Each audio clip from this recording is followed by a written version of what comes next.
Alright, let's talk about some songs and some music, man. This song right here was done in 2020 when Floyd got killed. And we wanted to make, do something different. You know what I mean? At that time, there was a lot of shit going on. And we just wanted to make a difference. And the artists on this, hot as shit. Every last one of them. Elegance, Mad Face, Stylish. You got Queen, I'm on it. The producer of this joint is both my cousins, Vidal Davis. You know Vidal Davis. Yeah. He Grammy Award winning producer, engineer, and my other cousin's name is Curtis. He's the one who originally made the beat. Then we gave it to Vidal, and then Vidal, did his thing. Vidal fuck with the Roots and all them. BIGGS, Mariah Carey. Is that the one that's the one that's connected with the industry? He connected the industry, yeah. He's my cousin. Also, I got another cousin, people might not believe it, but Mary J. Blige, producer, is my cousin also. Rodney, that's my blood cousin. Rodney Jerkins? That's my cousin. You talking about Rodney Jerkins? Jerkins is my cousin. He's just gonna say Rodney. You should know. Say Rodney. You know what the fuck his name is. So, the most famous Rodney. He's talking. When I got into this shit, bro, I didn't lean on them or they my family and shit like that. I leaned on this because this is what I wanted to do. When rap first came out, I was a teen. I was a young boy, you know what I'm saying? And I loved it, the rap, but I was never a rap artist.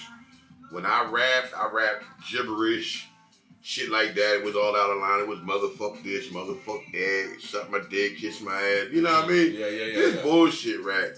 And then, I always was a street person. And I also was, also worked all my life. I went to school. I did construction. I built houses from the ground up. A lot of people don't know that. Mm-hmm. Also, I'm a tailor.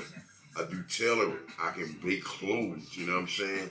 I can alterate and all that, you know what I mean? I worked on the seam machine, all that, you know what I mean? Hold on, I'm gonna go back. I want to start with your family. How many brothers and sisters do you have? I got one brother and one sister from my mother, but my dad has some other children who I don't know. So I have a lot of brothers and sisters. I have one brother and one sister that I do know by my mom. I have a lot of other brothers and sisters through my dad. I don't know. Mm-hmm. I even had a little sister that I met when I met my dad, right? I met my dad when I was 21. Mm-hmm. When I met him, he had another family. So I met my sister, and then me and my dad, we fell off. And then when he died, we didn't have no more connection or nothing. So, basically, I'm a good father. I'm a good father. I met my dad when I was 21, but I'm a good father because when I was coming up, I had a lot of male figures in my life, and my grandfather was the one who really raised me. And I promised myself that I was always going to be in my children's lives, and I was always going to be there no matter what. And I've been there, and I'm always going to be there. So since you met your father so late, you were basically raised by your mom? My mom, my grandfather, my uncles, a stepdad, the streets. Your mom got married? Yeah, she married a man who didn't like us. Like my mom had a couple of males that she introduced to me in my lifetime. One was more of a father to me, and I loved him as a father. Right. He was hard on me, and he was more military, which gave me the sense of fear which children don't have today. They don't have the fear that we had in our parents, so they don't have the respect for us like we had for our parents. Right.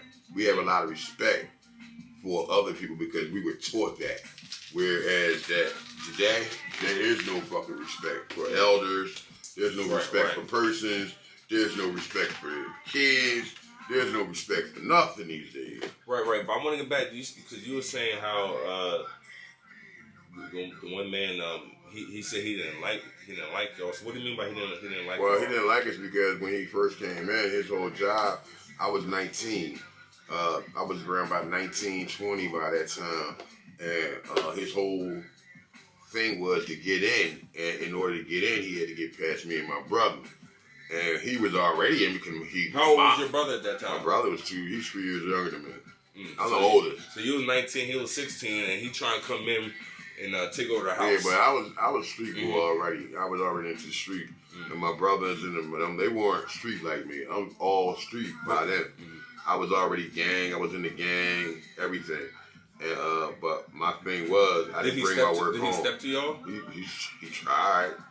And my mom, took his side, called the police. She took his side?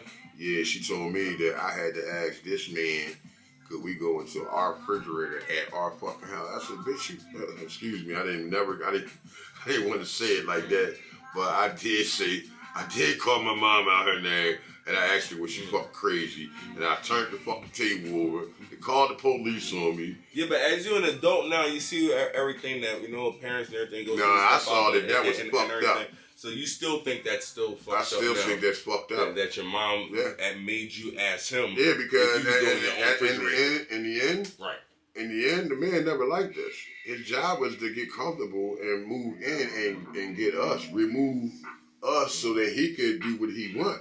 Because he wasn't a loyal husband. He wasn't a loyal man. He was cheating on your mom? Cheating on my mom, doing all kind of dirty shit behind her back.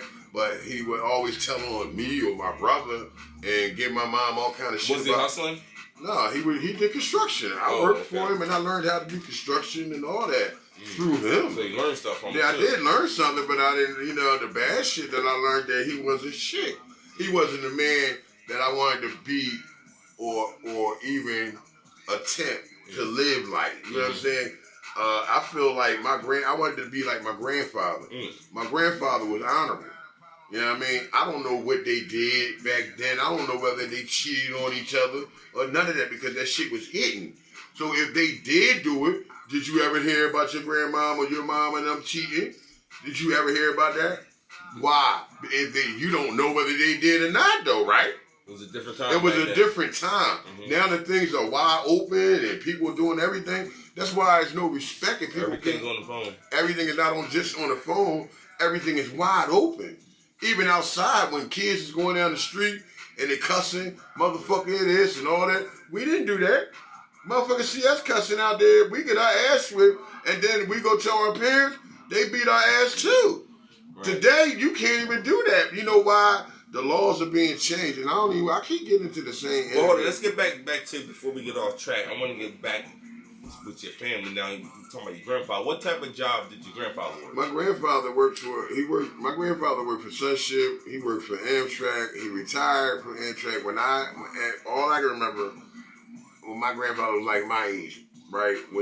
Like my age now. Right. When I started to know my grandfather. Amtrak? Yeah, but my grandfather was running his 50s when I started to know my grandfather. Like, he used to come get me, take me places. Right. And I was always with my grandfather, and he taught me the values and taught me how to be a man. All right, he had his own business. Yeah. We would work on his truck. We would do light hauling. He had a garden out there. He would do landscaping.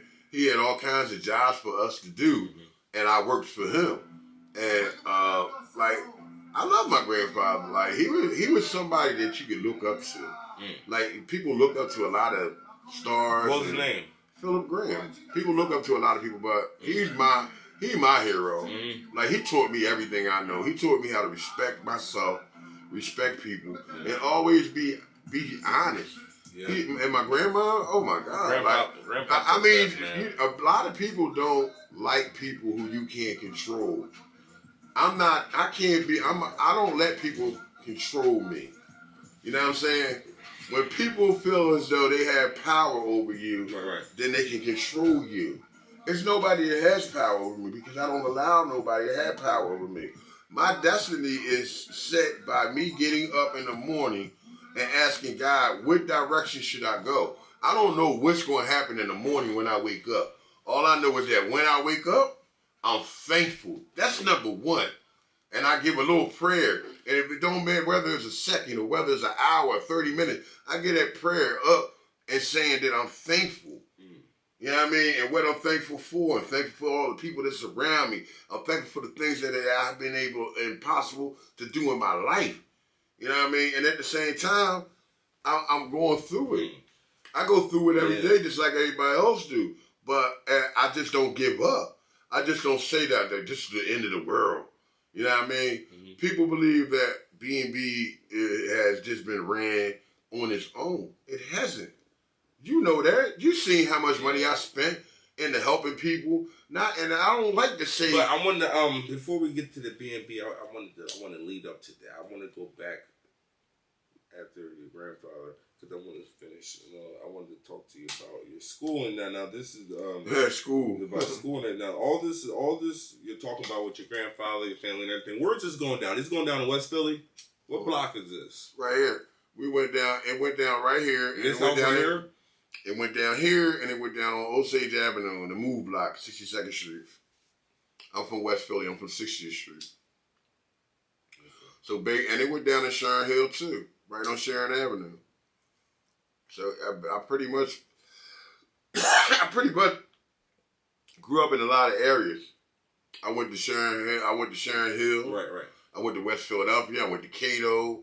I went to Sayre. You know, I went to Bryant in elementary school.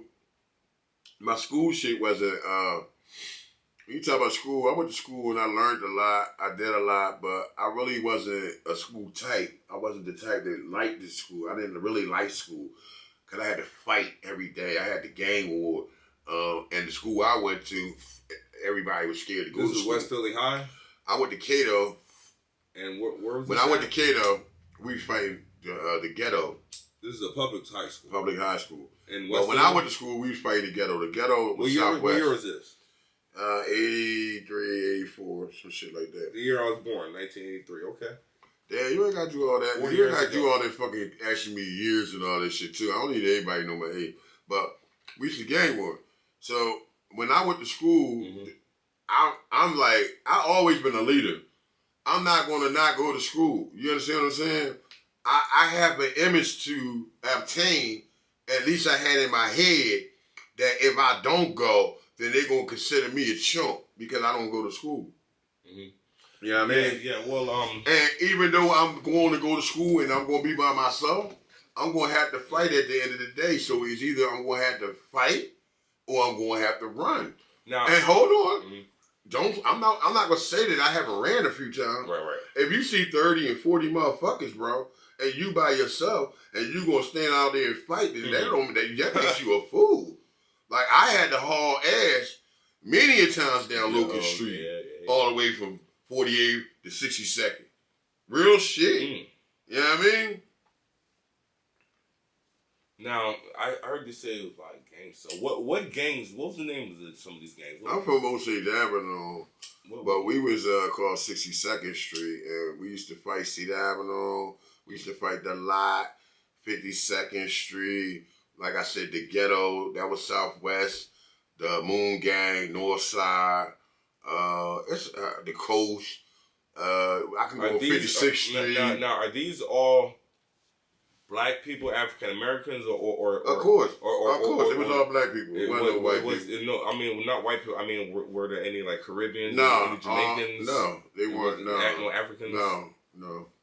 They weren't around. They weren't around back then. They weren't even allowed to do shit. They was like, they had to stay in their place, whatever that was at that time. Like, they couldn't come out and just say you was a part of the gang. They knew how to act. They did not, like the way they act now, they didn't act then.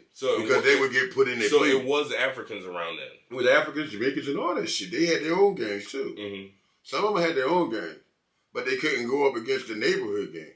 They had to fucking stay in line. They stayed in their place. Yeah. You had to stay in line. You fall away from Trinidad and Jamaica, and you coming over here, nigga. We already got shit tied down over here. Just like when you go over there, they got shit tied down. We're not gonna go over there making no dent in nothing. Right.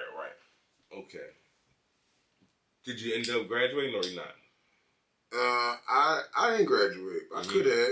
I was smart when I went to school. I was just too much in the holding down the image of being a bad guy. I wanted to be a tough guy. I wanted to be a gangster. I wanted to be a jackass because that's what it wound up being. You know what I mean? I did time for nothing. I got locked up all the time. I stayed the Did you fucking play any jail. sports? Yeah, I played football. I was good at it. My whole family, we all done sports. We played basketball. What position track. did you play? I played offensive tackle. In basketball, I could have played ball, but I had a lot of my ass. You ain't play defense? No, I played over offense. You like offense better? Yeah, I like the defense, but they wanted me on offense because I was big. I was a big boy. They need you to. They wanted me to block and shit like that. Yeah. So I really wasn't interested in Open playing them football. holes up. And I did that, but I really wasn't interested in it because I wanted to play a position that I wanted to play, and they didn't want me to play that. They wanted to place me where they wanted to play. You wanted to get some sacks. I wanted to knock niggas the fuck out.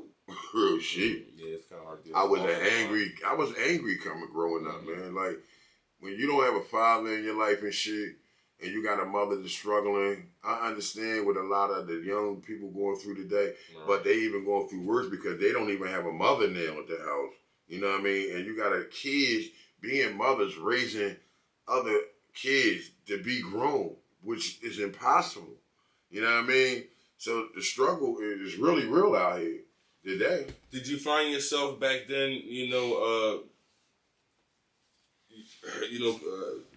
dealing with the struggle, with music? Did you listen? I wasn't even into music. Like, this guy right here, Madface, really put me onto the music. Like, I used to sell weed, so when I sold...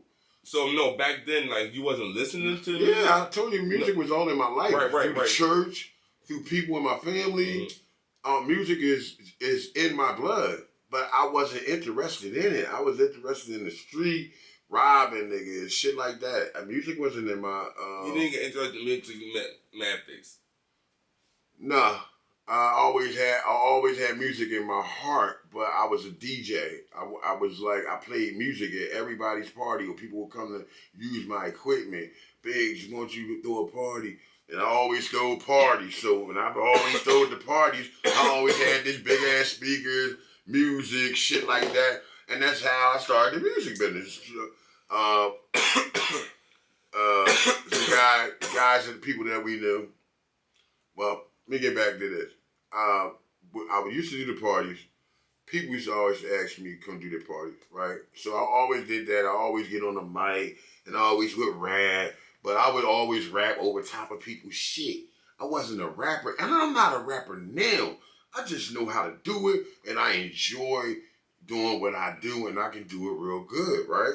So, one day, me and, Libra Gang, I was in Libra Gang too. Libra Gang is a bunch of Libras that I deal with that we hustled, and we came up together. We did a couple businesses and stuff like that, and we got, I just took that part of my life. What you looking for, bro? No, I'm just... I took that part of my life and I put it behind me. So, but we did have a couple good investments, and we did a lot of good things for the people in the community and shit like that. So, as I was saying, I do a lot of partying and shit like that, right? So, I had somebody that was doing some work in my crib, and he came in, he saw my setup, and he's like, "Oh, Biggs, I got the same shit at my crib." He said, "In fact, I got a bunch of music stuff and studio equipment. I ain't doing nothing with it." He said, "Once you come over," he called it the White House. He said, "Once you come over to the White House and check it out, maybe you might want something over there that you can use for your DJ shit." Which I went over there, and I ain't tell nobody else. I ain't tell Bird or Thunder. That's Libra Gang, me, Bird, and Thunder. So I say, I go over there, because he said, I met him through Bird and them, but I went over there to go check this shit out. When I seen it, he had all this equipment, studio equipment, everything plus.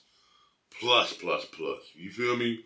And he's like, "Yeah, Biggs, like, I'm not really trying to do this no more.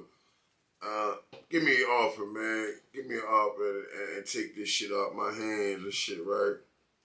And I was like, "Man, I don't want this shit." And it was brand new shit in the box, big ass speakers. It was shit from my, it was just not just studio stuff. It was stuff that went with my DJ equipment, everything, and video recording stuff, all that shit, bro. So he brand new shit. He gave me a number, right? I'm gonna tell you the number. And I said, you know what? Fuck it. I'll get back to you when I talk to my fool. I went and talked to my fool. And we was buying shit up. And they was with it. Well, one of them was with it. So me and my one fool that was with it went and bought the shit. So you bought the shit, right? We bought the shit. We set that shit in the crib over there on 51st and Irving. Did y'all know how to work it? None of that shit, bro. We ain't know how to work none of that shit. Nothing. It sat there for like 3 months and shit, right? Right. So I called my man. I started thinking about it, you know what I mean? Because we was doing construction and all this shit too. The speakers and everything. Everything. Big ass boxes all over this living room. We had shit in the dining room. It was 3 rooms full of equipment, bro. All right. So I called Fred and I said, yo, Fred, I need you to, I need an engineer. I need somebody to put this shit together. I'm trying to do the studio shit, right? And I was playing, you know what I mean? I just wanted to see whether this shit worked, right? So he was like, yo, I don't engineer, but I know somebody who I can send over and get this shit together. So I said, who? Right. He said, Madface. I said, Madface? What the fuck you talking about? Madface a rapper. He battle rap, don't he? He said, yeah, but he engineered. So he called Mad, but I knew Mad because Mad used to buy weed. So when Mad came through, he hooked the shit up. We sitting in the studio downstairs. Some white girl and my homie came by with this white girl and shit. He saw us, you know, hooking the studio up. They was like, you making the studio? I was like, yeah, hold up. So man was like, yeah, we need somebody, you know, to rap or do something. I'm like, I got everything hooked up, big. I was like, all right, go ahead. We need somebody to hook it up. Now we need somebody to rap. He was engineering, so he didn't want to rap and jump in, you know what I mean? So the boy said, my girl do shit, he wanted to hook her up. What was that? So, Gina? Gina came a little later. She came like maybe 8-9 months later after this. This is like the beginning. This is the beginnings, okay? So, he called this girl down. She came down. She busted a rap and Mad recorded that shit, mixed it, played it back. And I was like, oh, yeah, we on to something, right? No, once he got it hooked up, he came through a couple of times. You know what I mean? We wasn't really into it like that. I would call him up when I was at the crib because I was busy running around. I wasn't really doing no recording, no studio. I want a hustle game. That's my shit. I'm a hustle. I'm out here working. I'm grinding. Fuck that studio, right? So what happened was we got it going where I started to like it, right? I like doing what I was doing, but I love doing what I'm doing. You feel me? So it became like, you can't have two masters. You got to either do one or the other, or you got to learn how to do it right. So I had to revamp myself because I wanted to do this music shit, but I really wasn't ready. I was street. I was in the street. Fuck the music. I'm out here making money. You feel me? I don't know nothing about this music shit. Yeah. I don't know how it's going to get my money. I just know how the street going to get my shit. So I'm street. So we had to move out of the crib, make a long story short. And we moved everything in here. And then when Face came by, my man Hollywood Marv, I said, fuck it, let's just do a studio. So we did a studio. We did our first video in here about the studio, me and Madface. And then Mad used to come by every day. And we used to try to get people to come in the studio. We finally got A-Spence to come through, and we recorded A-Spence. We recorded.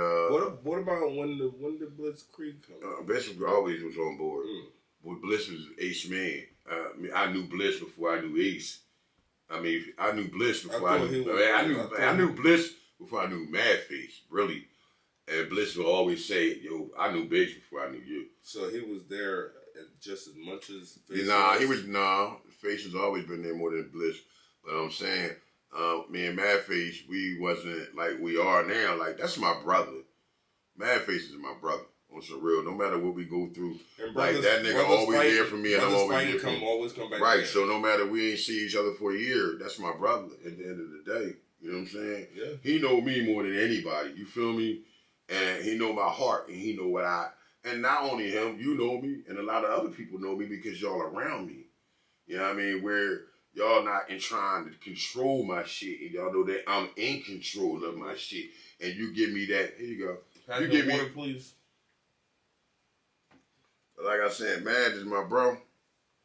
And me and that bro came a long way. So once we started doing it, he started learning how to be an engineer and shit like that. We moved everything over here, and then the pieces started coming together. Fred started coming through. Bliss started coming through. Then Fred brought Gina. Gina came by. Well, Gina came by. We moved the studio from out of here over on 60th Street, and we worked over there. What was Fred's role? Fred was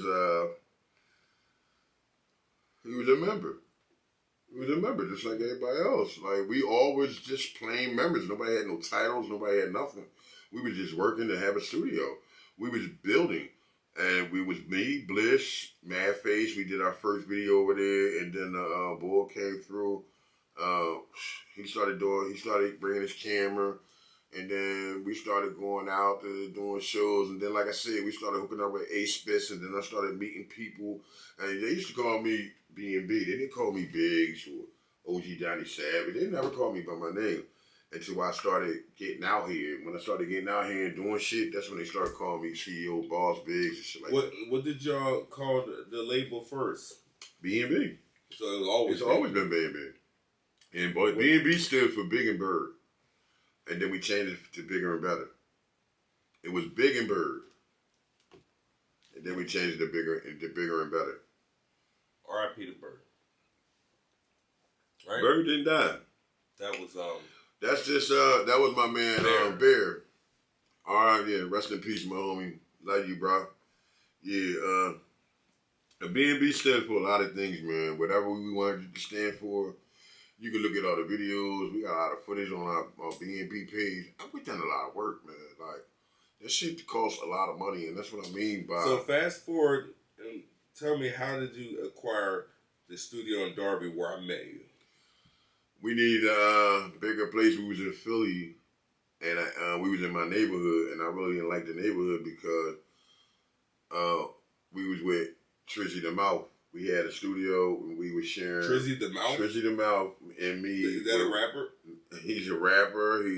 He's a lot of things. That's my man, though. But at first, we was enemies. It's real funny. Me and Trizzy was enemies at first because he had the strip club and I had the studio, and both these motherfucking things were not going to work together in this building that we was in and shit, right? And he knew that and I knew that. So we would always bump heads like on the stripper. What type of problems would y'all have? Man, the strippers coming in, fuck with the equipment at the time. Like, we couldn't leave liquor and shit out. The strippers would fuck with the equipment. You know, I in my head, like, I have expensive shit in here. So if you throwing clothes and shit on, or you bumping into my shit, you fucking with my equipment. You understand what I'm saying? You got liquor and shit. Bitches don't give a fuck about nobody don't give a fuck about your shit but you. You understand what I'm saying? And at the time, I didn't know Trizzy, and he didn't know me. You know what I mean? But right now, we have a beautiful relationship, bro. Like, that's my brother. If he needs something from me, he got it. You know what I'm saying? So you had to get the fuck out of there. Now, he left first, and then I left after that because the landlord wasn't shit. He was a piece of shit for doing that to me and him. So how'd you know Fincourt? Once I moved out of West Philly and moved everything back to the here. People I'm talking about, Fincourt Shelton, the owner of the building. In Darby, where BNB used to be at for like, what was it, 4 years? 4 years? We was down there. I knew Fincourt for a long time. But he offered you the spot? I went by there one day because my nephew worked there. He worked at Fincourt, and he was telling me about the spot up there. And I was thinking about it, and I went to go look at it. And me and Gina had already became partners, like legally. Me and her became BNB's official partners. On paper, LLC. And we needed to find a building. So I found the building. Me and her did everything 50-50 all the time. You know what I mean? And then we just hired everybody else that was in BNB. But they was members. And it was Mad Face. It was a couple other people. Did the members have to pay any dues? Yeah, it was. Can I take the fifth one of this or no comment? Yeah, they had to pay dues. These are the questions. They had to pay dues. They had to pay dues. Did they pay dues? Sometimes, if they had it, if they didn't have it, I never asked for it. Part 2 now. I believe we was talking about we was at BNB. We was at the new spot in Darby, and I was asking you if the members paid dues, and you was telling me some did, some didn't. Didn't matter. We all worked in the same building. We all worked together. We were always being big. Mm-hmm. Yeah, well, that's how business goes, you know. Yeah, I mean that's a part of business. Like a lot of people start a business and they think like right away income is going to be popping, money's going to be coming in. I thought the same way because I was already getting money, and being though I was getting money, you know what I mean, it didn't matter to me whether dudes got paid or not because we were building, and I learned that things didn't come overnight. That's one thing I did learn by sticking with BNB. This is something I stuck with. I've done a lot of things, but I never stuck to just doing one thing. But I stuck to this, and I love it. You know what I mean? Whether we active or inactive, the business still is running. You know what I mean? And it's running through D. Collins, it's running through studios, it's running through promotions, it's running through B&B Radio, it's running through Boss Biggs every day on it. Instagram, talking about B&B, showing other artists, going to different events. It's running through the WAM. It's running through the network of people that has been established throughout the years through growing networks with other people. So B&B will never die, period. It's like we here forever. We imprinted. Everything is written in stone already. And my children, they the owners of the business. Like that's the thing about it. When you do things, you have to do things for your children. So you have to leave them something. A lot of children want to know right now, Dad, what are you leaving me? I was asked that. And I had to, One of your kids asked you that? Yeah, one of my children. Dad, what are you leaving me? I'm not fucking dead yet. But they wanted to know. And these are grown kids that asked me that. They weren't even the babies. You know what I mean? But if God forbid something do happen, like I pray all my children will be taken care of. You know what I'm saying? Right, but back to B&B, at the Darby location. Talk to me about when your boy Gina in. Gina came when we officially became B&B right here in that room over there. We signed the papers. We became a married business couple. Right. Gina was the best partner I ever had. I'm not gonna lie. She did her job. She was always on point. She learned the business. She concentrated on learning what we needed to do to become professionals in the business that we were doing. Okay. Where I just sat back and watched. Turned up, party, really, let her handle all the major business or the paperwork, and I just, I was just there, being Boss Biggs, being OG Donnie Savage. I was learning. I learned a lot from her. I learned a lot from the artists. I never was interested in being a rapper. The first thing was Gangster was my first recording, professional recording. The only thing really that was the name of the song? That was the name of the song. I'm a motherfucking gangster. You know what I mean? I had a lot of songs. I don't even remember how it go. Is that still online All now? I want to be is a gangster. I'm a motherfucking gangster.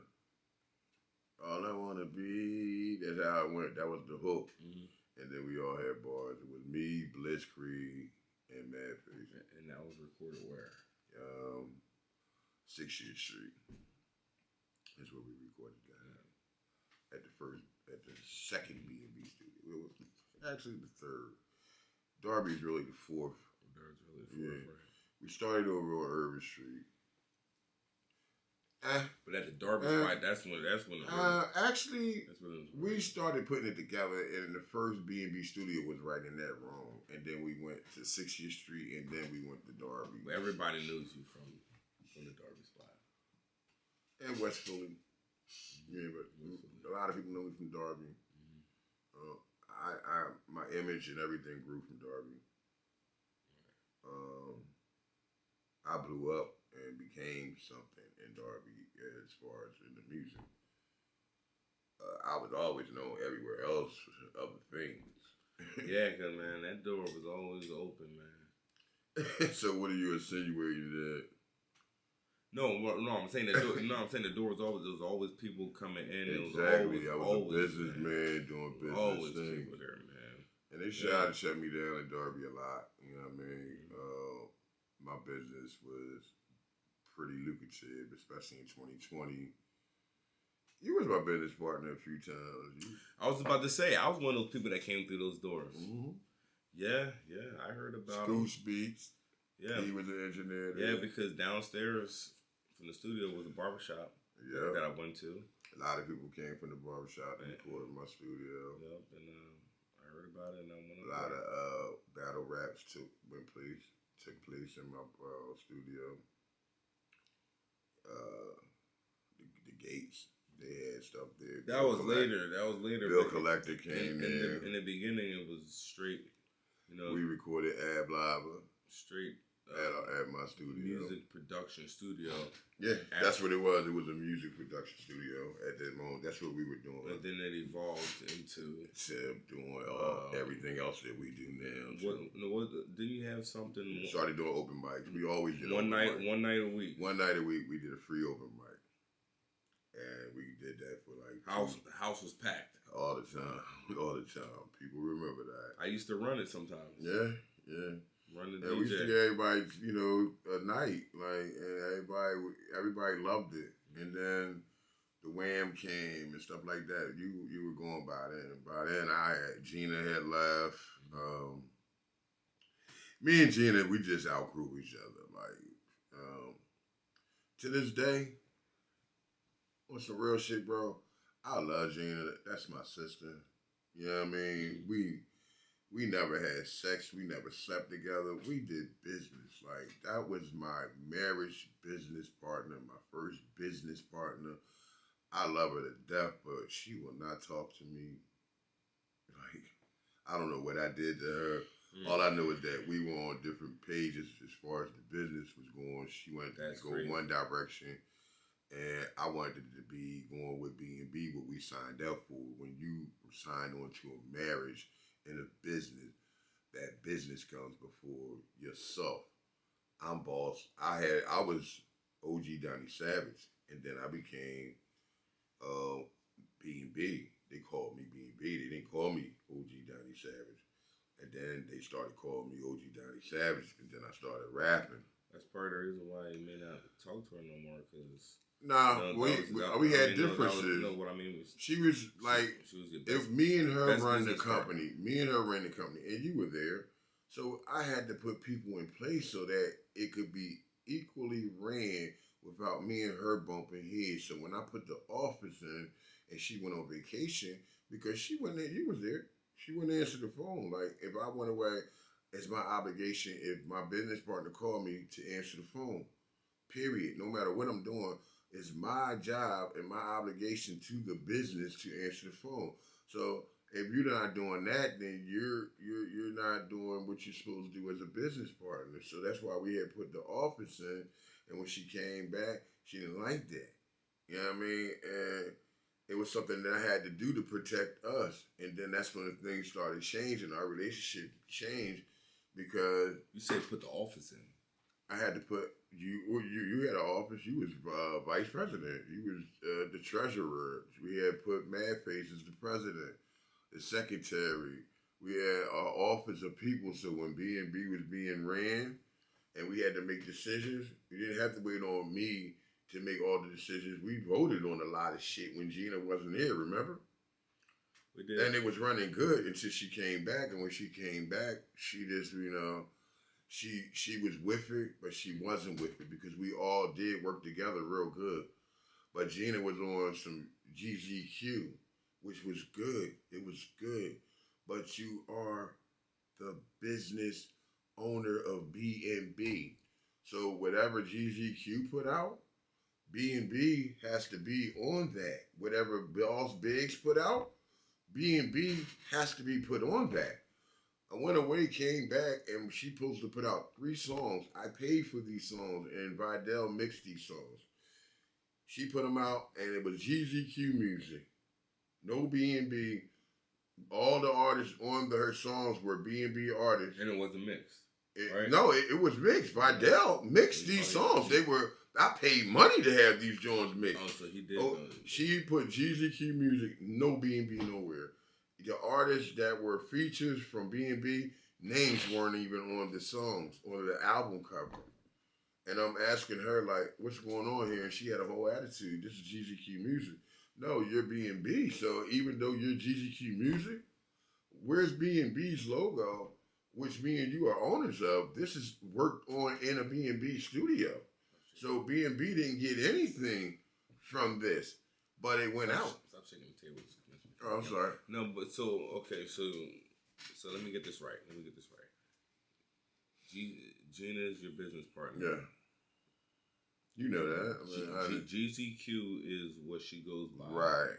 But GZQ is also the name of her label. Her label that she's trying to get jumping on her own. No, it was jumping. She had it jumping. Oh, she always had herself jumping. But and you went away on vacation. Right. And you left money to be paid for. Well, money wasn't left. It was taken through Cash App, business deals, contracts, stuff like that. No, I mean, at the end of the day, I paid for everything. But for this deal that we're talking about, you went on vacation with the understanding that the money was going to be put towards BNB. Any project that she had that was BNB, it was backed by BIGGS. Anybody that was in BNB. Okay. They had a project. Okay, so you're saying she used the company funds for her own project. Okay. And we were at the part when GZQ. You said something about GZQ. She worked on a project we all worked on, and it was her project, and I paid for it. BNB paid for it. Right. There we go. And she felt like. So when you came back from vacation, right? You came back from vacation, right? I just want to get this straight. You came back from vacation, and you looked at, what was it, a video or was it a song? What was it? I asked her about the songs that she put out. She put some songs out, and he looked at the credits, and we was putting songs out on tune chords. And she put it out on the BNB account? Yeah. And I never checked or anything. I trusted Gina, who's my partner. Until one day when I went into it, asked her about a song because she was supposed to put out, when I went on vacation, she was supposed to put out 3 songs, but she only had put out 2. And I had questioned her about that song. And when I questioned her about it, she didn't really give me all the answers that I wanted. And then I went and looked up tune chords and looked up the album cover, and then I didn't see no BNB logo on none of the albums. I didn't see none of the BNB artists that were featured artists on the singles. We released 2 singles. We're supposed to be 3 singles. And when I asked her about it, she said it was GZQ music, and she had the right to do that. And I told her that we were partners, and she didn't. And you did it on BNB time in a BNB studio, and we both are BNB. And then she started fading off, So after you discovered what she did, you confronted her about it, and she doubled down on it. Yeah, she stood on it that she did it, but she didn't want to correct it. And she never did. She never corrected it. In fact, the songs that's what was her reason behind it? Love. Love of what? She fell in love. She wasn't bothering with messing with any male as far as dating. The whole 3 years that we were putting BNB together, she didn't have a boyfriend, none of that. That's why it's hard having business partners. And then she started messing with somebody. I didn't know who she was messing with. She kept it a secret. Her birthday came and it was over. She went away for like 2-3 weeks. She wouldn't answer the phone calls. You remember? Then I had to put the office together. And then when she came back, you know, she worked with it for a little while. Then she was not satisfied. Then it became a problem where we weren't getting along. And that's my sister. Like, I really love Gina. Like, we really were a good team together. No matter what, we worked to build B&B together, and she was the best partner I ever had. And I learned a lot from her, and I took B&B to another level, which on the low, I didn't think I would be still doing B&B. Yeah, because after Gina left, man, it actually kind of grew. There you go. And I never took Gina out of the picture, even though we signed the paperwork for me to take over the business fully. Gina's B&B, bro. Like, period. I felt kind of bad that we don't talk, we don't get along. She don't come to none of my shows. I don't go. I went to one of her shows with Jaren. Jaren's always trying to build B&B. He's an active member, always working hard. And he was like, "Biggs, let's talk to Gina." I said, "Go ahead, shoot your shot." He called Gina, and Gina invited him out to a show. He asked me to take him. I went. When I went there, bro, Gina saw me. She didn't even give me a hug. She didn't even she interacted with me, but didn't interact with me. How long ago was this? 5 months ago, in the summertime. And the interaction was when she came over, she talked to Jeremy and really didn't talk to me. And when I wanted to reach out to talk to her, she would be like, "Wait a minute, I'll be right back," and never came back. So I got it. And then I reached out a couple of times, and if I didn't see a person, like I don't see you, and then I see you, and no matter what we going through, I'm reaching out to you. I want to holler at you. You know what I'm saying? Especially if you had such a close relationship. I'm like, why would she feel some kind of way about me building something that we built together where we at? And she's always welcome back. You know what I mean? Yeah, well, even now, even though I felt bad and how she made me feel, I love Gina because without it, like, Face did all he could do. And, like I said, that's my right-hand man as far as we built. But if it wasn't for Gina, we would not be here. Real rap. And I give her that. And I give her that credit. Have you ever told her that? Yes, I have. I reached out all the time. I texted her. I wrote her long letters. Been in her Instagram, her inbox. Do you want her to come back? Gina's welcome back. Anytime, yeah. She can take over the business right now if she wanted to come back. Wow. Real rap. Okay. She would be the only one I would give my hat off to right now and say, here you go. Even after, because right now she's doing what she's doing. She's still working. Mm-hmm. She's active. And she still loves what she do. And she loves being big. Even after she might not acknowledge it. It wasn't nothing that we went through. Mm-hmm. Just like a lot of people that I go through shit with, we're not going through nothing. They make it. Biggs love everybody, bro. We go through stuff. But they don't see it. Like, a lot of women don't see things the way men do. Well, you don't think if you go into business with her again and you do something else? No, because business was business. Even though we went through it, we still... No, what I mean... Even though we went through something, we still had a business contract, and she knew that. So she had to abide by whatever our business contract on paper said. And so in order to get out of that, she just rather what I'm trying to say is she was pushing her own agenda. She was trying to get her own label. I'm not going to say she was pushing her own agenda. Gina got tired of everybody using us. Gina got tired of being in a situation that she didn't think that she was going to be a future of.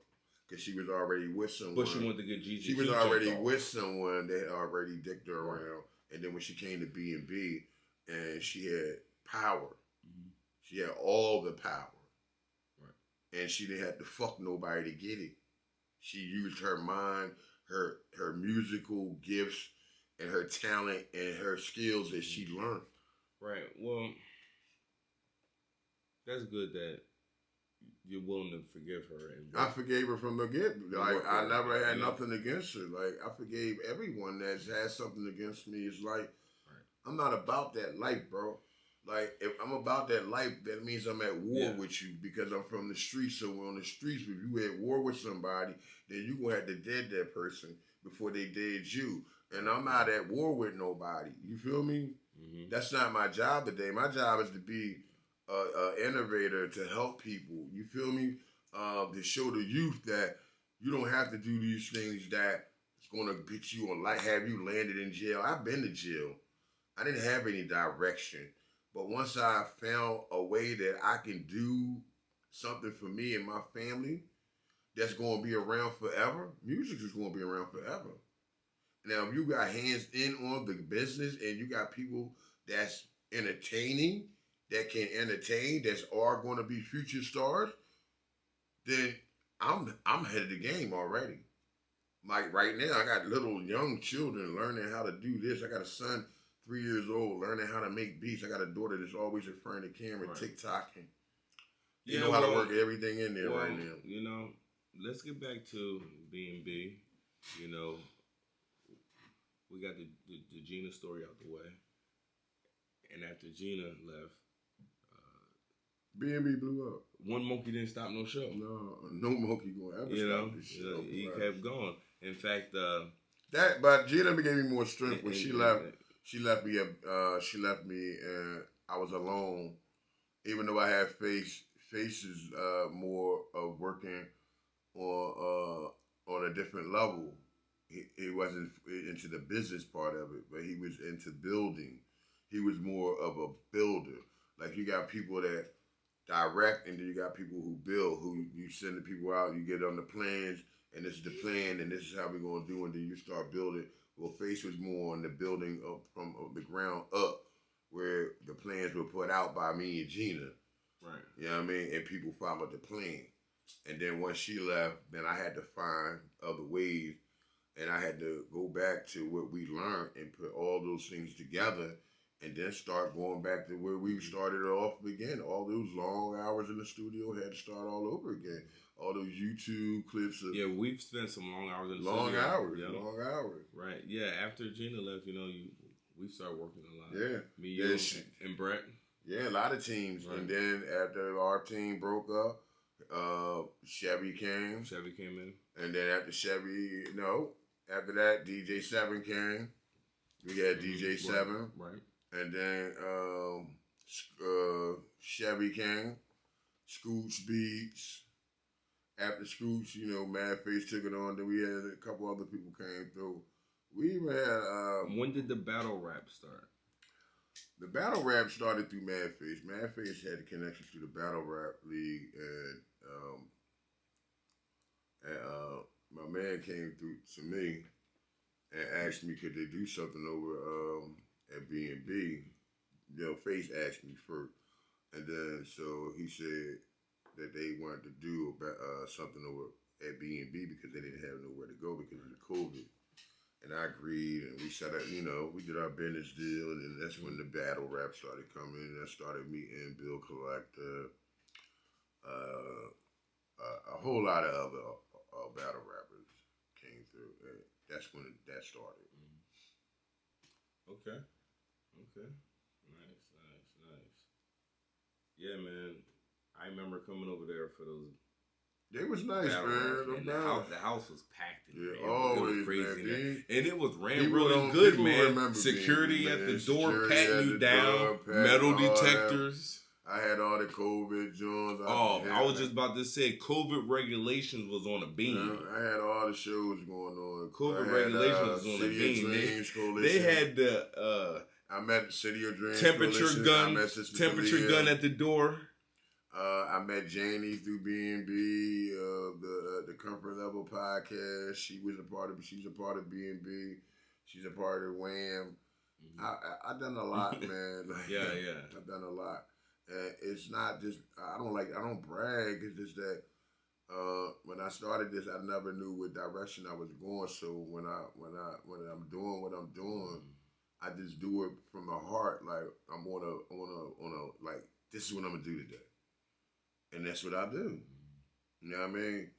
I don't think about what I'm gonna do tomorrow because tomorrow ain't got here yet. Yeah, man, that Darby location, man, that place was popping, man. I think it was legendary. Everybody know about the Darby location, man.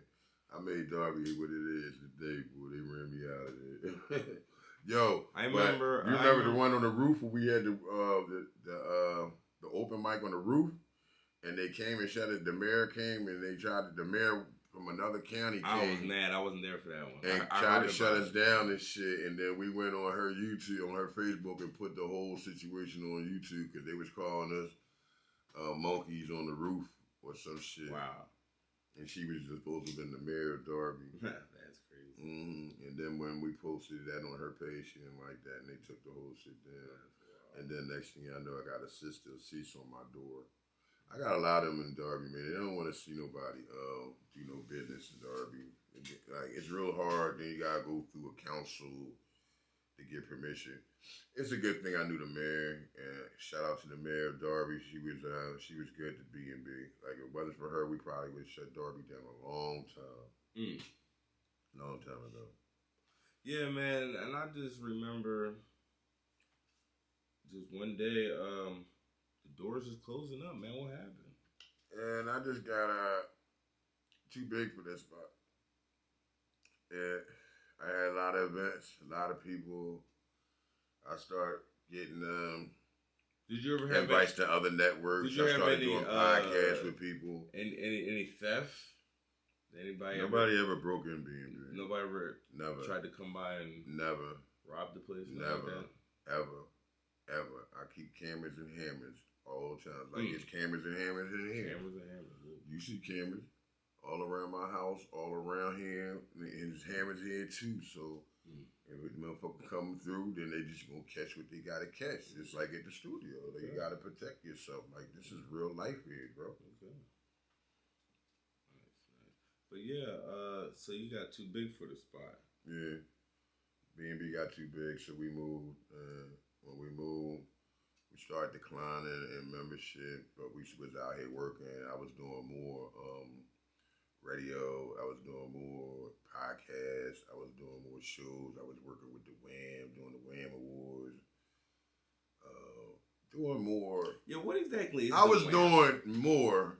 What exactly? Boss Big, what Boss Big wanted to do. Can we talk about that Wham? Because look, right, I wasn't really around that much. I'm just looking at it on Instagram. The Wham started when I met this dude. What does Wham stand for? We Are Music. We Are Music. But the Wham was the Swag Awards. I had met somebody who was wanted to be a part of my situation, but they wanted to be. I really don't like to talk about that, especially like that right now. They didn't have they didn't have what I had, but they wanted to be. You talking about the person who ran Wham? Who ran the Swag Awards. That's what they would call it, the Swag Awards. He would go around and give awards to artists. What was his name? Bro, I'm not good on names right now. I would know his name if he was worth remembering. That's what I'm saying. But right now, right, it ain't even worth talking about him except the situation that we was in with the Swag Awards. But he was a good dude when I met him. And but business went bad with that? Yeah. Okay. His whole thing was he gave artists recognition that weren't getting artists, but he picked those artists handpicked.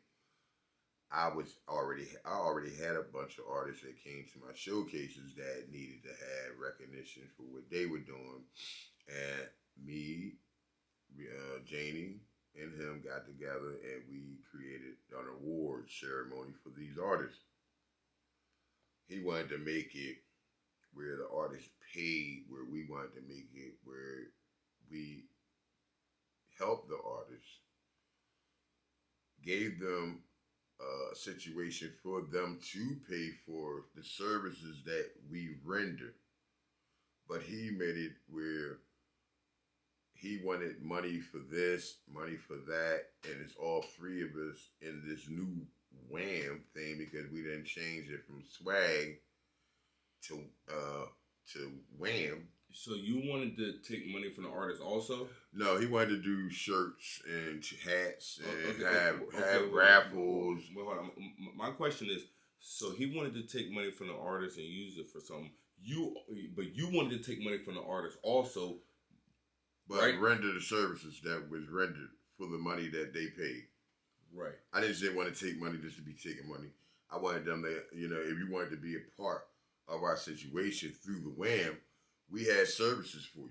We had radio, we had podcasting, we had recording studio, we had all these things. Right. And that's how you was breaking it down to him. Right. He moved down south. So when he was going down south, he was supposed to be going the middle of all this, and he was supposed to be setting up shows down south for us to come down there. We already had shows set up here. When he was on Instagram and Facebook, the shows that he was showing people were people in these old bars doing southern music and hillbilly shit. It wasn't no raps and rap artists and shit like that. It was like just a bunch of bullshit. But he wanted to collect on the Wham being Wham South, and then we made Wham North. That was the whole ideal. Man, hold on. This story really took a turn. We wanted to be. He went down south. To make Wham South. We were going to stay up north and make Wham North. He went down there and he made these T-shirts, and we gave him the money for the T-shirts, and we never got the T-shirts, and we never got the raffle winners.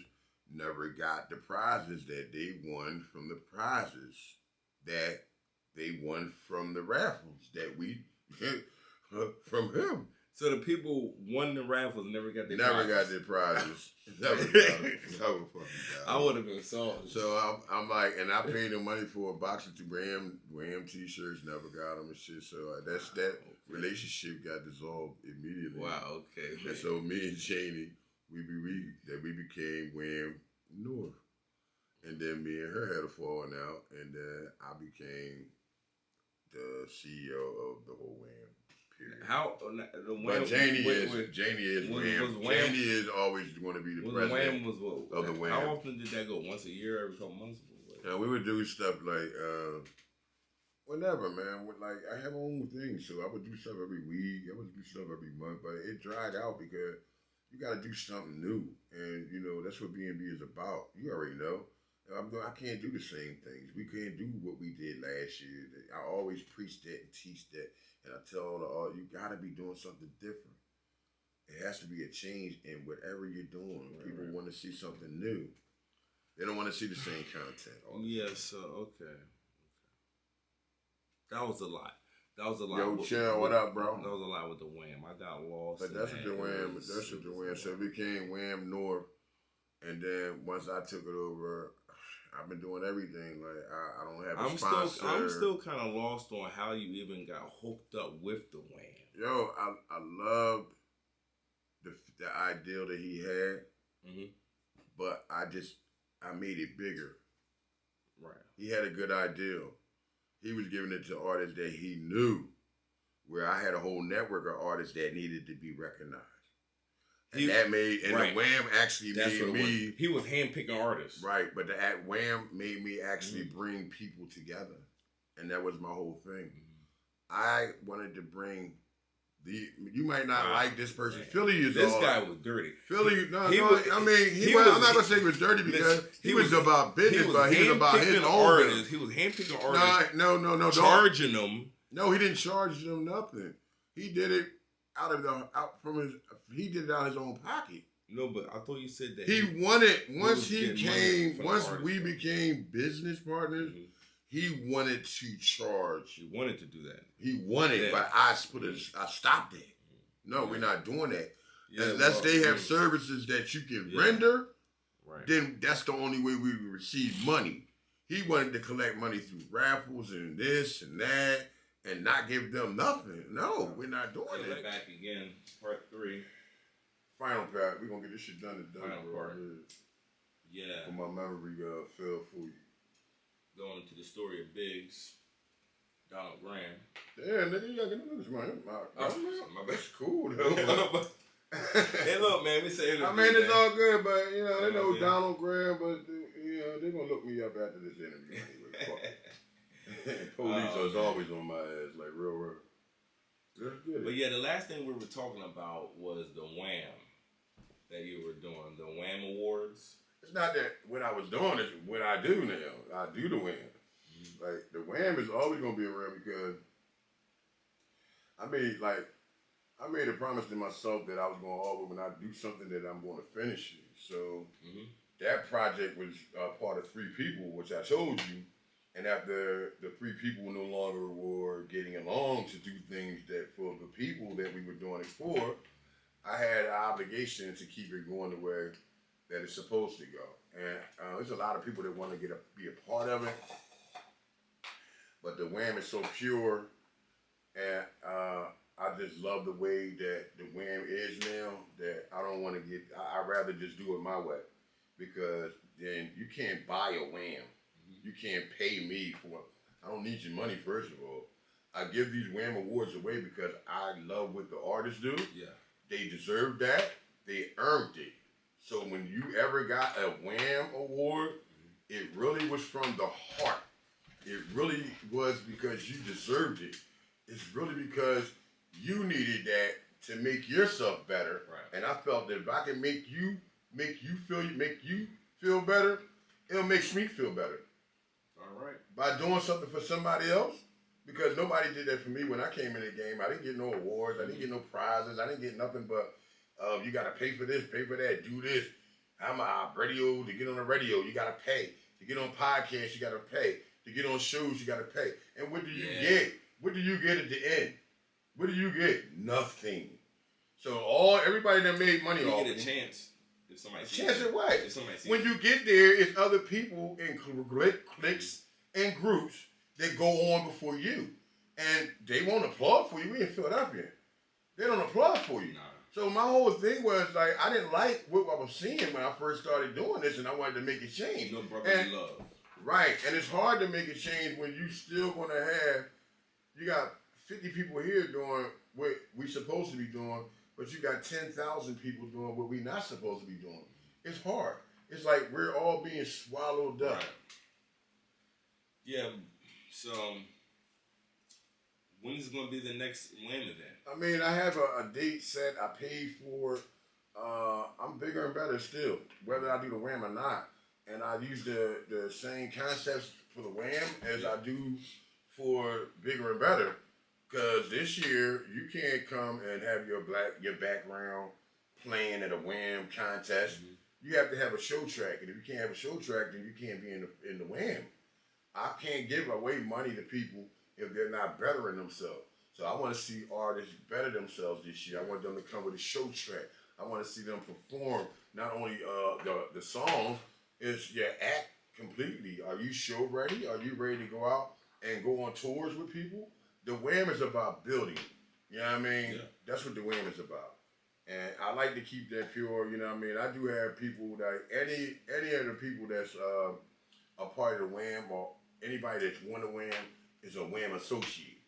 So they have a say in a lot of things. They have all say in what I do with the Wham.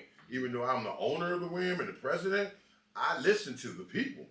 Now, when people come and they suggest things and if they want to do something, then all they have to do is holler at me like, Biggs, this is what I want to do. Can we use the Wham? I know this is what you do, but I think we can do this. Like, come with something. Yeah, well, hopefully when people see this, look at the message. I hope they do. Like, a lot of people get the misconceptions of me and how I work and what I do. Right. But all I have ever been was a person that, I want to make money. I want to do business, but I know I can't do it by myself. And getting in was the hardest job for me. I had to break down doors. Nobody opened the doors for Biggs and say, here, come on in. Right. I had to break down doors. I had to walk and stomp over people. and let people know, hey, I'm the big bad wolf. I'm here.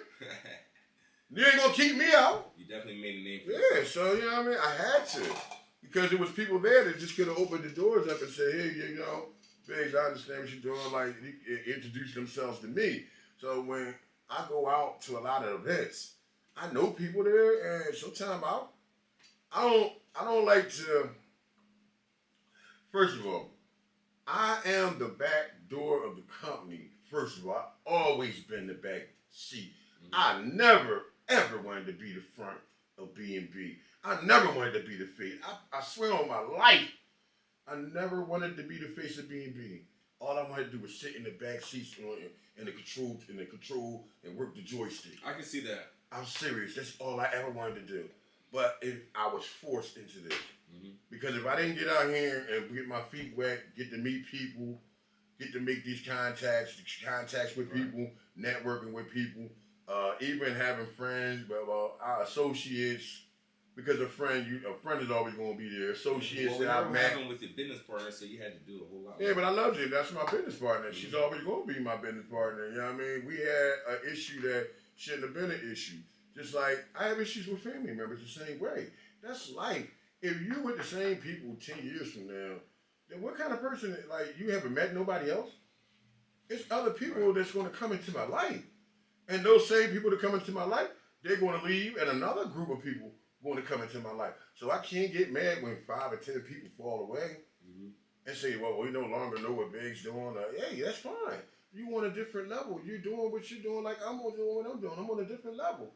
I can't play with the same people all the time. It's millions and millions of other people out here I'm trying to reach. I'm not trying to reach the locals. I'm trying to reach millions of people, bro. You know what I mean? And it takes a lot of hard work and dedication. It takes a lot of people not liking you and all that to get to that point.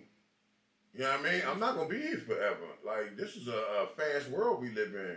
Time moves fast. I want to ask you, if you had the chance to do this all over again, would you do it? Yeah, I'd do it. What would you do different? What would I do different? I would pick the people. Handpick the people that I want, because I would already know how to go get the people that I want. I'm not saying that I would get rid of the people that I already had in my life. They are very important pieces. Even though they didn't get me to where I want or get us to where we want, they got to the level where they could get to. And you have to understand that only people can get to where they can get to. They can't reach out no further than what they can reach out further to. I have no levels of reaching out and going, because I have it in my mind. This is what I'm gonna do. I have no quit. I'm not gonna stop until I get there. I mean, I might be 10 years from now trying to get to that point, but you're gonna see the growth in what I'm doing in that 10 years until I get there. It's a different.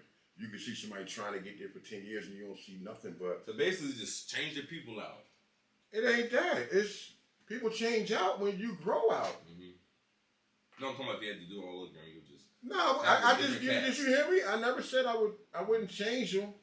I would always. They play important parts. Whether we made it to where we wanted to go, we made it to the level that they could go. I have a different level. See, my level won't stop. I won't allow it to stop me because I haven't reached where I want to go yet. See, some people only want to get to 69th Street. Some people want to go 52nd Street. Some people want to go downtown. I want to go around the world.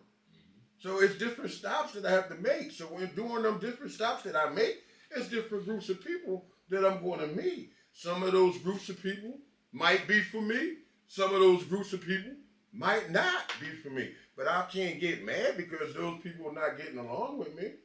Or I can't get along with them.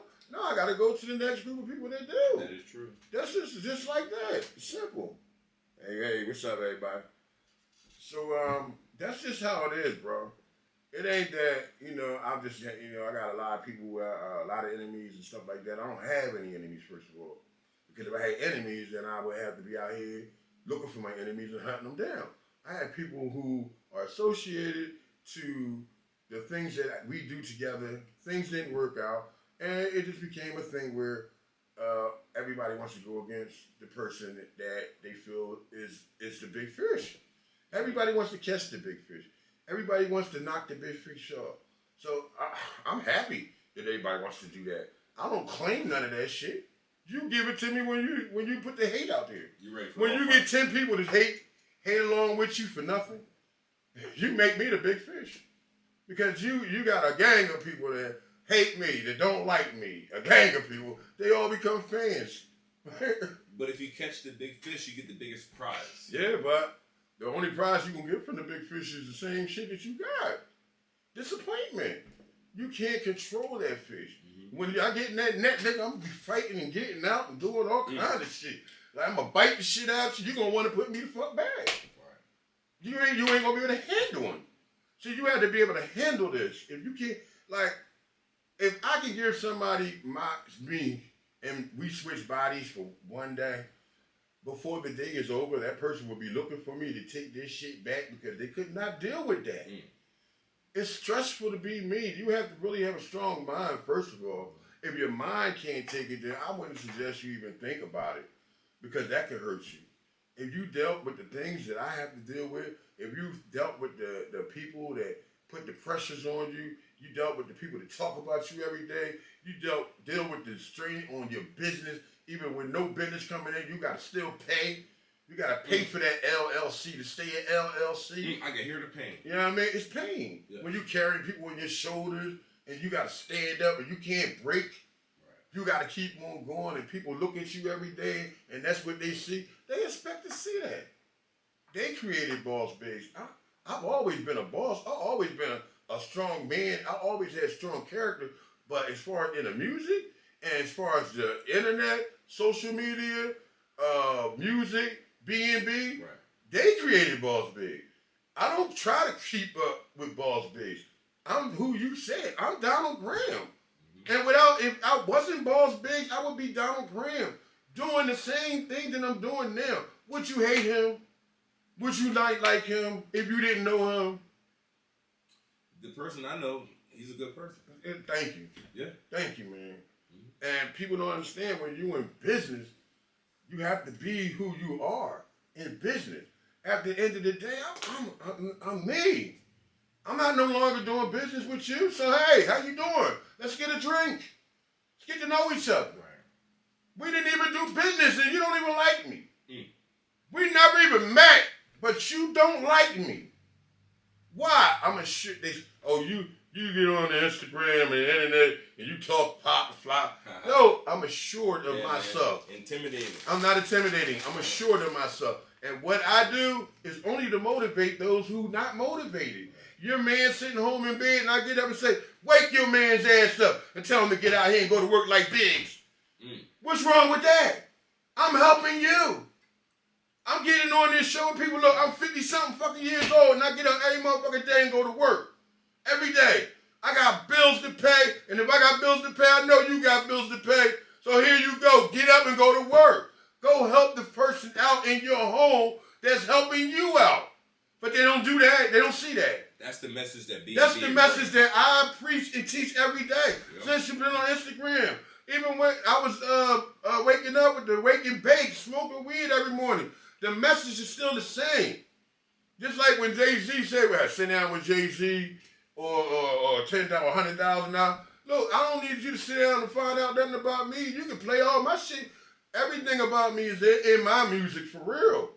My whole life, everything about me, if you really want to know me, go listen to my music. Because it's telling you all about me. You don't have to be my friend.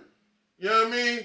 And another thing, like, if I got a problem with a person or somebody else got a problem with a person, that's not my problem. If you got a problem, like you got a problem with somebody and I don't, and even if you do, I don't have a problem with that person because I don't even know that person. That's your issue. See, if people took that like it was, if a motherfucker can't say, look, you know him, you know her, and you say, yeah, I don't fuck with that motherfucker. And then you go right, oh yeah, I don't fuck with them too. And you don't even know why they don't fuck with that person. Or you don't even know whether that person might be a better person that can help you than the person that you with. Because in reality, like, I've been a lot of things in my life, but I've only ever been a helper. Even when I was selling drugs, I helped a lot of people that didn't have it. I made a lot of people a lot of people that's on drugs loved it me. Because I was a drug boss for real, and I would just pass out.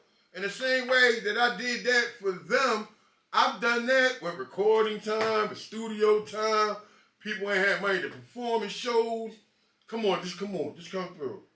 You seen it. I don't never like to talk about it. I have seen that. I never like to talk about it, but I do. And then those same people turn around and bite your hand off. Oh, BIGGS ain't this. You put me on the Glockware platform. Yeah, we went on the Glockware platform, man. And Pooh G's pulled me in for an interview for Champion Song, remember? Yep. We went to go do the show, called up, I'm not going to mention names, blah, blah, and they said $300 for an interview with Glockware. And after we already paid them for the show. So my man, Pooh G's, called me and Gina up and Brett, and we went down there, and he did it for free, my man. And that's how me and Pooh G's became friends. We've been lifelong friends ever since. Yeah, Pooh G's, I rock with Pooh G's, man. Like, whenever he needs something, I got him. And whenever I need something, he got me. Now, let me just tell you, I was on the interview, but how you just broke down everything that happened in the background to get there, I had no idea. I just showed up, and I just showed up in front of a camera. You made all that happen. It sounded like a lot of work you did, a lot of phone calls. But it was more than phone calls. I had no idea. Hard work and dedication, long hours. But that's just one example of what you do for your artists. And they don't, and then a lot of people don't have no idea. They only have what they hear. Mm-hmm. Like, it's been a lot of people that come through my doors. And everybody's not genuine that comes through the doors. There's a lot of people that's going to be, like, when I go out, like, bro, I do this because I can't quit. Let me tell you why I can't quit, man. Bro, I promise you on everything, I be wanting to stop, I be wanting to quit, and as soon as I do, I'll get a phone call. Bro, whatever you're doing, I love you. I love you. You keep doing it. You push me, you motivate me, you keep me going all the time. Like, I listen to your songs, I listen to you, I see everything that you do with the Wham. I see you helping people. You know what I mean? Just random people, man. People, like, you can go on and look in the comments right now on me coming back, doing the jokes and player hater. They love that stuff, man. I make people laugh, and I make people feel good about themselves because I want, just like me being a rapper, I'm not a rapper. The only reason I did this was because I wanted to show people that if I can do it, you can do it too. Because I saw the lack in hope for people. People didn't have no hope. They had the desire, but they didn't have no hope. And when I made Balls and I made all them views from my song and people was loving it, and people saw that, look, but BIGGS can do it, I can. You know what I mean? People got better. People got better. Yes. People started growing because they seen me do it. And they said, if he can do it, I can do it too. And that's all I ever wanted to be. Like, even with the Wham. All I wanted to do was see people grow, man. Grow. If people grow, that's like, if you make a star and you have a bunch of stars, then that makes you the sun. That's right. The sun is the biggest star. And that's all I wanted to be. The background, not the forefront. I didn't want to be out here directing this shit, but it was nobody else to do that. Once Gina, she was the front runner. When she left, I had to. I was there with her, but she was here and I was like right there. I was right there, not too far. So how's it look now with the... I'm everything. I'm the boss, CEO, I'm the manager, I'm everything. That's why it's like, until we get, right now, it's just a Wham. It's what I'm concerned about. BNB is me. BNB is the baby, the boss babies thing. When I pass on, it goes, the ownership of BNB goes to Destiny and Celine. They own it. They really own it. When I say my children own BNB, they own it. They're on the LLC. So it's like building now and setting up that generational wealth. Right. And you got D. Collins. We got an artist. He doing his thing. I'm still doing the Wham. Talk about D. Collins some more. How did you get hooked up with him? We family. He's my cousin. He came through. He was having some financial, not difficulties, but he wanted to, get his platform to where it needed to be. And he's a good artist, and so he knew about BNB, and he wanted to get under BNB management, and I took him on. And it was a good thing because BNB is known by a lot of heavy producers out here now, and a whole lot of heavy people in the industry. Down in Atlanta, we're known in New York, we're known in a lot of places, man. Like, I got little tears in my eyes. I felt good talking about my situation. But D. Collins was a good look. It was a good look. It was a good hookup. Matter of fact, I managed him, but we're 50-50. Where's he from? From New York, Queens, New York. Nice. Well, he live out there in the mountains in the Poconos. Yeah, I like his style, man. Yeah, I love his style. He got a good style. Right now, we got a track called Yeah under Sony, and we're working with that. And then we got a few other tracks out of him right now. Okay. We got a couple albums out, Wishful Thinking. That's all D. Collins, right? Yeah. Okay. Nice. What's the next thing that you're doing with him? He got a couple of ideas. Right now, my most as a manager, my focus is the Year track and the two albums that we did, Rise of the Chancellor, Wishful Thinking, the Year track, and also putting out the other tracks that we did 2 years ago, but we never put them out. Mayo, I like that track. Making a decision on what we're gonna do next. We got a lot of stuff. They following up with any videos? Yeah, well, we just did. We finally put out the Year video after 2 years. That was shot 2 years ago, and it's doing numbers now. So we're waiting on the numbers to keep climbing. So I want to check that out. Yeah, you definitely got to do it. Definitely got to do it. But basically, that's where we at with it, man. I'm still working. I'm doing the Wham mostly. Darby Diner, D Cafe, 16 North 9th Street. It's basically the home of the Wham. They've been very good. They've been helping me out, making sure that I have a home, not charging me all crazy for that event space down there. And in return, I've been giving them, advertisement and stuff like that, and they've been doing pretty good. So, you got to work out here, man. I never knew that I was going to have all these accolades. I got a citation from the City of Dreams Coalition, from the City of Philadelphia, for doing work in 2020, 2021, stop the violence and stuff like that, marching and being outside with Sister Talia of Philadelphia, the City of Dreams of Philadelphia. And, I miss those days. I miss being on the podcast and stuff like that. But, like I said, people have other things going on in their life, and in this time, things change and people change. I can't be at the podcast right now because I'm out here doing something else that's beneficial to my dreams and to my people. You know what I mean? If the podcast you got to delegate some responsibility, right? So the podcast was in that order, right. Which is not that's somebody else's podcast. Not that I have a podcast too. Not that I'm a hate on the podcast. No, it's just that I'm not going to put myself into something that I can't be a part of full time because that's not giving you the respect that you need. Right. So I'm going to respect the podcast and dip off and continue to do mine. But I have love for Glockaware. I have love for Sister Talia.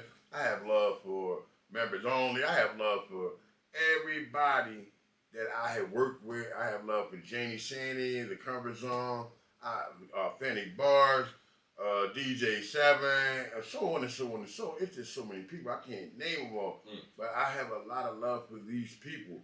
And I just don't feel comfortable giving anybody 50% of me. That's not me. If I'm going to be with you or do something for you, I have to give you 110% because that's what I expect. So that's why when you big don't have a partner, yeah, I like to do stuff on my own because I like to be. I have to hold people accountable, and when something don't happen and I can't hold you accountable, then who's looking bad? Right. Me. So I can't have that. So I do a lot on my own. So I make myself accountable. So when something don't happen, who else is to blame? Me. Right. I don't have nobody else to blame. Nobody's gonna do something the way you want to do it. But back to where we started was, I know you didn't want to answer the question, but I stay in the background and I don't really interact with a lot of people because, like I said, we could be friends today, we could build a business relationship, and then tomorrow or next week, we won't be friends. And I've been through that. So to keep myself from going through the ups and downs, I'd rather just come in, hi, we the regular, the normal, keep it cordial, because we're acquaintances. Like we're meeting, and even though we know each other, if we do business, we do business. But as far as I'm in the clique and I'm back and chilling and we friends. No, I don't do that fake shit. We're not. Right. We're not. At the end of the day, you're going to get with your friends and you're going to be talking about things. Or maybe not. I don't know. I don't think like that, but I think that when I do put myself out there for other people to really get to know me and for me to really take my time out to give them, because time is important. I don't like to waste it. Time is all we got. Money, you get that every day. You can't get that time back. When that time goes, it's over. Right, it's over. I know, man. But before we get out of here, man, tell me, where you see BNB in the future, man? See where it's at. It's with Boss Babies. I see it still growing. As long as I'm alive, it's bigger and better. This might not be the doors open 24 hours a day, but they're always open. You're never gonna stop. Never. Gonna keep going. Never gonna stop. Always gonna keep going. The music might stop, but the beat goes on. Nice. That's what we love to hear, man. That's what we love to hear, man. The music might stop, but the beat goes on. Man. But thank you for the interview, man. Man, I appreciate you, man, for doing this, man. Yeah, man. We're gonna catch you on all of your social media. Yeah. Out there, YouTube, definitely, Instagram, definitely, Facebook, all that. I mean, Facebook is popping. Instagram don't like me too much. Well, Facebook, man, it didn't like me at all, but now my Facebook is popping. Popping, huh? I put this on there. That shit gonna be like 1,000, up to 1,000 to 8,000 viewers, easy by tomorrow. But Instagram, shit, people, it'd be 2-3 people that like it, like 2, 3, 4 people. Yeah. Well, shit, like, and I've been out here for years doing this, man. Like, I feel as though that I haven't gotten a fair shake in this game, but at the same time, who does? You know what I mean? Yeah. I feel like if it was easy to get in it, then I wouldn't want to be here. That's how I feel. You're right, man. But I do want to say something to everybody. Like, what's that? First, I appreciate you, man. Like, my heart has always been in the music. My mind has always been in the music. All I ever wanted to be was bigger and better, and bigger and better only means bigger and better. Bigger and better is not saying, oh, I'm bigger than you, and you ain't shit. And I never feel that way. I feel that way. I feel that my dreams are so big that I want to fill them. And I want everybody around me to be bigger and better. So I can't preach or teach anything except and have no other mindset except that if we're doing business, we're going to be bigger and better at this. Whether you bigger and better or not, I'm going to treat you like you are because I want you to grow. I want to grow with you. And if you already growing, I want to get on your tail and grow some until I outgrow you.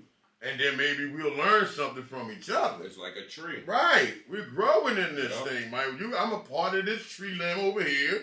You a part of this tree limb. We got some down there that's growing and coming up. But we can't hate on them just like we can't hate on the ones that we all eating from the same root. Right. It's people at the top. They don't do nothing that could do something. They don't throw bones. I have to go grab every bone that I got. People think, oh, Biggs can do this, Biggs can do that. I can't even. I go on Instagram and I'll maybe do a video about money. Cash apps. All I get calls for DMs. Can I get a cash app? Can I get this? Like, can you go work for your money? I work for it, and you don't even know that when that video was over, that money went to the bank. It ain't sitting up in here. Fuck out of here. Oh man. That money went right to the bank. face. Right to the So if you go touch out around me, you just be practicing. Because you going to get shot, first of all. Because I got hammers and cameras, like you already know, all around. So when I see you coming, I'm like I got everything in here. Pow! And they call the cops. We don't want that. We don't want that. No, we don't want that. But just saying, man, all I ever wanted to do was do this music thing right. After all the things that I saw when I got into the game that I didn't like, that I knew wasn't right, and people knew that it wasn't right, but they still will not change, man. How are you going to continue to let somebody do something wrong to you and you right there and don't do nothing to fight against it? No, I changed it for myself. Whether you wanted to come along with me or not, that's on you. That's on you. But you know that even when I have awards and I have events, I don't have any judges there. The people are the ones supposed to pick the winner. That's right. That way it's not no confusion. That's what we want. You know what I mean? The people that picked you to win, not BIGGS. The people want the power. Exactly. And I love to give them the power. I'm a man of the people. That's all I got, man. I appreciate it. Yo, thanks, man. Thank you, bro. Can't wait to do some business with you in the future. We always do business, man. That's we right. always do business. All right, folks. Holla at you. Peace.